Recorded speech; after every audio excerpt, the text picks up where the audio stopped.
So Brazil, Russia, India, China, and South Africa are coming together to basically throw away everything the US has worked on and take over as the new world reserve. Is that what we're hearing right now? There's a lot going on, and people are basically scared that the US dollar may no longer hold its position as the top currency in the world. And we want to tackle all this with you, so make sure you stick around because we have some amazing research and we're going to give you our opinion on everything here, right? So before we start diving in and really talking about what's going on, we were actually warned about this way back last year, an early part of the year, by Ray Dalio. So Ray Dalio is the actual founder and owner of the largest hedge fund in the world called Bridgewater. So Rel, let's talk about what Ray Dalio said in his new book called The New World Order. Yes, bro. Ray Dalio, and he's highly respected, y'all. So you have to take his words seriously. He outlined everything, and he started by pretty much outlining like what is a successful empire. And a successful empire is comprised of an empire that has strong education, innovation, competitiveness, strong output, and that leads to an increased share in world trade. And you see, America has accomplished these things thus far. We've definitely established that, but he's seeing that we're actually on a decline now. So Ray Dalio is saying that, yeah, we did our thing and things are starting to come to a close for America. And it starts with things like us potentially losing status as a world reserve currency, which is what we're attacking today. And so you see that the rise of an empire is generally established from after you win a major war.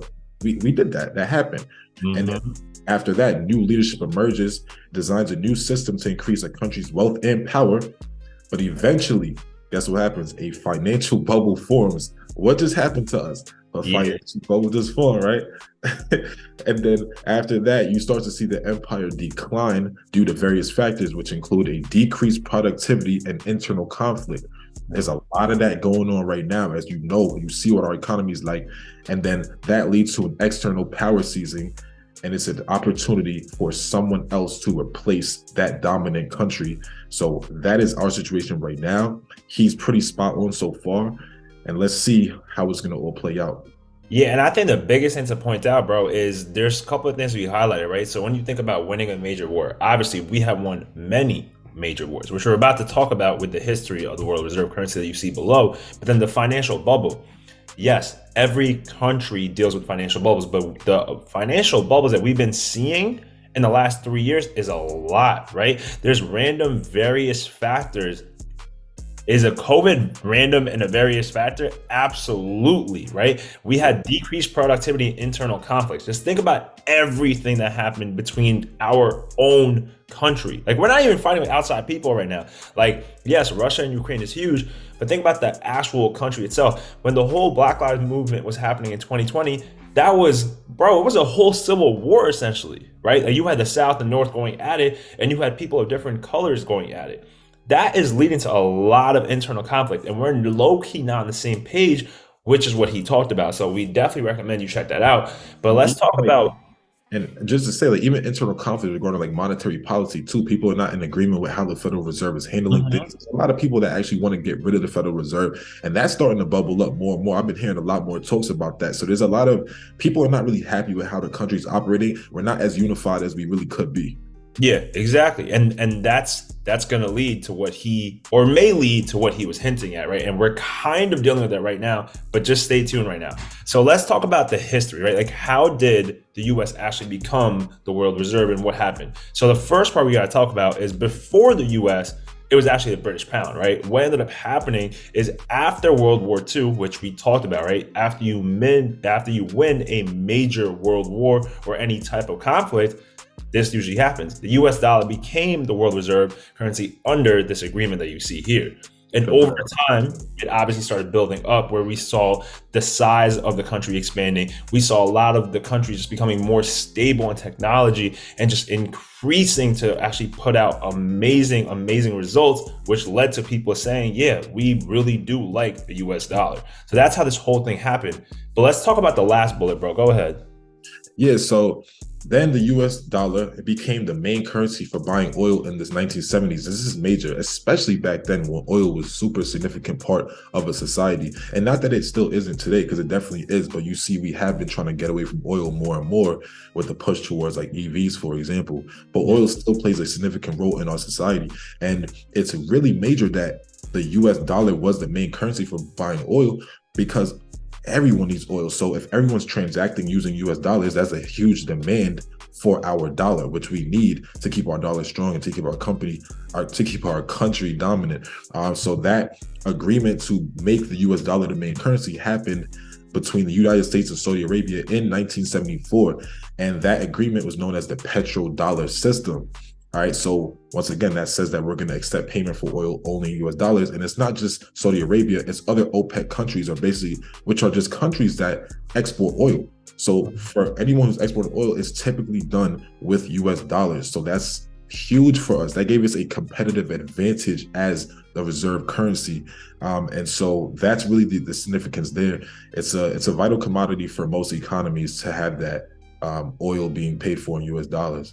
And when you think about it, right, like a lot of people know that one of the biggest things in the world is oil. So if US dollar is linked to it, obviously we hold a lot of weight in what goes on. So now that you have an understanding of how the US dollar actually took over, right, it was after a war, and how it led and combined with the whole oil movement that was occurring, it's very important to understand that we have been here for quite some time. It's not only like a 10-year period, 20-year period. We've been doing this for a very long time period. So now you know the actual history, you know what Ray Dalio said, and now what we need you to do is just like this video really quick, because we're about to go into a lot of detail and we want to make sure you're paying attention. So just give us a quick like, because it takes a lot of time to do this research, but let's get into the juicy stuff, bro. So what are some things that y'all need to keep in mind? At the end of the day, the US dollar is currently in a floating exchange rate system, right? What this really means in the most simple factor is that the value of the dollar is determined by supply and demand. So just like everything else in life, if there's a demand for something, AKA the US dollar, that would mean the dollar is going really strong, right? You're holding up a good currency. However, if the opposite happens, that's not good. Now you're in trouble. And that's when the US government and the Federal Reserve may have to step in, because they want to just make sure everything's going well. They don't want to mess up anything. And the reason why they step in is because what these 4 or 5 points are. So, Rel, go ahead. Yeah, so the US government and the Federal Reserve is going to step in to kind of make sure that the value of the US dollar is strong in situations like an economic downturn, like for example recessions, which we're pretty much sure that we're going to enter a recession later this year. That's when they'll step in situations like those, because investors become less confident in America's economy, which leads to a depreciation of our currency. If they're not confident in our economy, they don't want our currency. Think about it, right? Political instability can also cause the government to have to step in to make sure that our dollar is doing well. Inflation is extremely important. We know that we just had the highest inflation since 1982. So what are we experiencing right now, right? So during periods of high inflation, the currency may lose value because investors become less willing to hold it. Trade imbalances is another reason for that to happen, because it means that we're importing more than we export. Right. Just to that point, make sure you guys pay close attention to what he's saying right here. Importing more than we're exporting. Just make sure y'all know that. Yep. So if a country runs a trade deficit where they're importing more than they're exporting, it actually means that the currency depreciates because there's a greater supply of the currency in the foreign exchange market. Because if you're importing, you have to send out your currency. So there's a greater supply of it out there in the foreign exchange markets.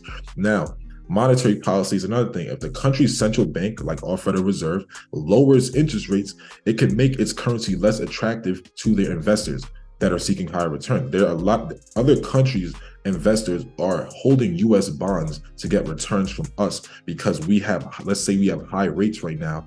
That's a great place for them to store money to get a return on their money. All right. So that's pretty much, those are the reasons why they will have to step in. That's how they can help this situation. Yeah, and guys, just think about it. So, as Rel is saying right now, if a country's central bank lowers interest rates, which might actually make sense why Jerome Powell is fighting so hard to not lower the interest rates, right? Because they don't want to make the currency less attractive. That's why he's pushing it. But then the whole battle of inflation comes in, right? So that's a piece that he's fighting with, and this is what we talked about in our previous videos. But now you guys have an understanding of when the Federal Reserve may step in. But let's just say that yes, we are declining in the currency, right? Like the US dollar is not doing too hot. This could have some negative impacts. Some of them, which we just talked about, is one, it can make imports more expensive now, which can contribute to inflation once again, which is not good, right? But two, it can also make it more expensive for the government and businesses to borrow money now in foreign currency, because now if I have to pay you back and my money is worth less, I'm paying back more. That's never good. That's not what businesses want. That's not what governments want. And didn't Microsoft just deal with this whole problem? Yeah, they did. They did it. Microsoft literally had to deal with it. It affected their earnings. Actually, it was like the reverse, where our dollar was so strong that Microsoft's interest overseas, they're making money overseas, but when they have to convert it back to US dollars, they were actually taking a hit on their earnings. Because think about it, if the money's overseas that you're making, you convert it back to US dollar. US dollar is so strong that you actually got a lower return than you really made. So that affects countries in both ways. So obviously the vice versa of that is also a thing. Yeah, that's a fact. So now it's like, yo, this might sound a little scary to you guys because, yeah, we are dealing with monetary policy problems. Yes, we do have inflation problems, and we are importing and exporting at a different rate than we were previously. So that's not looking too hot. And yeah, bro, like we do have political instability. Yes, we do have a recession and we're less confident. But let's really talk about what's going on and some key points that y'all have to pay attention to, right? Before we do that, bro, should I show the articles from how this is already happening in the past? Yes, for a fact. So guys, this is the funny part. If y'all still paying attention, this is good for you. So think about it, this is really get into like, let's debunk this real quick. Are we about to lose status as a reserve currency? So let's get into it. So just read this date, bro. What does that date say right there? That says June 30th, 2009. 2009. So it says it. Y'all can see the title right here. Brazil and China bilateral trade in real and yuan instead of US dollar. So think about this. This happened in 2009. Nothing changed. Again, let's just continue to fast forward. It's a whole timeline we're about to take you through. This says 2013. Read that for them, bro. China and Brazil signed agreement to trade in their local currencies. 2013. Nothing happened again. You know what I'm saying? It's like now it's like low key, are you the boy who cried wolf? Because it's 2 times y'all done this now, right? Let's fast forward to 2017. Now it's the whole Saudi Arabia thing. Oh, China will actually be trading with Saudi Arabia and the whole oil thing in yuan, and that's going to affect the US dollar. So it's like, all right, this has been happening for quite some time, and Rel just talked to you guys. Like, it's right here where we went up top and talked about the whole oil thing, right? And how that has a huge impact. So yes, this has been happening, but oil is not our only advantage. You know what I mean? Like there's other things that we have. And let me make a huge point of that. Y'all need to understand this because I hear this so often. Like, oh man, if they're not transacting with US dollars for oil, then we're gonna lose status as reserve currency. Please understand this. We just showed you that we just became the reserve currency in 1945. Okay. We signed an agreement to have oil transacted US dollars in 1974. So let's think about that real quick. We've been a reserve currency for 29 years before they even connected dollars to oil. So that shows you that the other countries are transacting in US dollars, not just because it's connected to oil. They did a whole 29 years without that even being a thing. So if that really does eliminate right now where they're not using US dollars for oil transactions anymore, we're still going to remain as the reserve currency. That's not the only reason why we're the reserve currency. Yeah, it might take a little bit of a hit, but that's not the only reason why we're at that status. Let's get that clear. Yeah, and bro, that's literally a perfect point because there's one piece in this whole equation I think that a lot of people are not talking about, right? So yes, I'll give China credit. They are exporting more than they're importing, right? And we already spoke about how that impacts inflation, how that makes the dollar value better because it's supply and demand. Completely get it. But let's also not get it twisted. They just had a whole real estate scandal with their largest real estate company in the country for China, Evergrande, right? And they defaulted on their payments. So that impacted China a lot when it came to real estate. So obviously, if their real estate's not good, their economy's not good. Yeah, y'all are exporting more than importing. Cool. But this is one thing I need y'all to ask yourself, right? And I think a lot of people think this, but they don't say it. The confidence in a country is a major piece of the entire equation.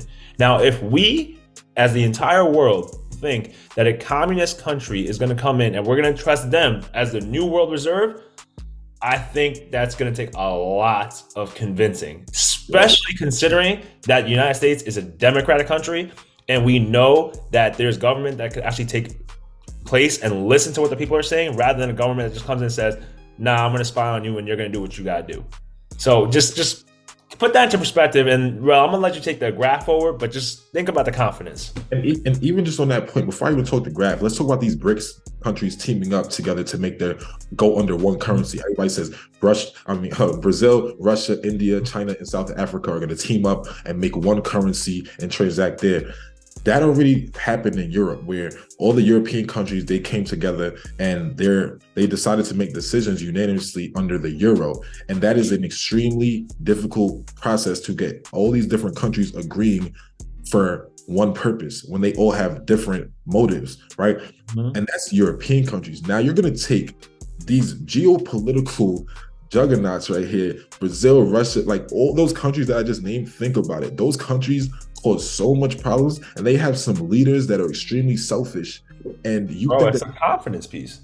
That's exactly. You think that they're gonna come together and form one currency and agree on all decisions with all their selfish interests? That's the likelihood of that happening is not likely at all. And even if they were to do that, let's look at this graph here, right? So looking at this graph, you guys can see that the US dollars, right? That's 59% of central bank reserves is in US dollars across the world, right? 59%. We are by far ahead as the reserve currency, 59%. The closest to us next will be 20% of transactions done with the euros, all right? And then under that, we're going 5% yen, 5% pound sterling, 3% RMB, and then 8% all the other currencies all put together. We're so far ahead of the race that it would take so much unwiring of people wanting to transact with US dollars overseas that will be an entire global shift. The likelihood of that happening is extremely low. This is all fear mongering. You guys gotta understand, this drives clicks for people to think. Like, we already showed you articles from before of them saying, oh man, the US is going to lose reserve currency status. They've been doing this for years and years. Literally since the 90s, they've been doing this for years and years, claiming this is going to happen. And the US has not even always been on top economically. So even through economic downturns, we still maintain status as a reserve currency. Only thing I can say is, like, this is also crypto propaganda too a lot of times, because people try to say, like, oh man, this is a great reason to buy crypto. But although there is truth to that, where, like, yeah, if things are shaking up when it comes to currencies, you could look into cryptos, but understand that these articles that you're seeing are often driven by Bitcoin maximalists. As much as I love Bitcoin, they can be pretty irrational sometimes. Block out the noise. No, that's a great point. And at the end of the day, guys, you guys have to make decisions for yourselves, right? Like, we're trying to bring you as much information as possible, but just look at history, look at what's actually going on, and talk about the facts. So we're not saying that, yeah, the dollar will always be at the top. Obviously, there's going to be empires that could come and go. But for the dollar to really switch up now, because I think all this news is talking about instantly it's going to happen. Like, bro, you're not going to wake up tomorrow. The 59 is not going to go to 5.9. You know what I mean? That's not going to happen. It's going to stay 59. So just keep that in mind. And if you like this type of episode, definitely let us know, right? Because as I said, we did a bunch of research, and we're going to put those 3 little articles that we found in the description below for you to actually just check them out yourself. But if you're still watching, thank you. We appreciate you. Please make sure you like, comment, and subscribe to the channel. Plus that little notification bell, because we drop 2 videos a week. And you don't want to miss them. Enjoy your Monday. We will catch you on Wednesday. Until then, peace. Peace. Soundstripe.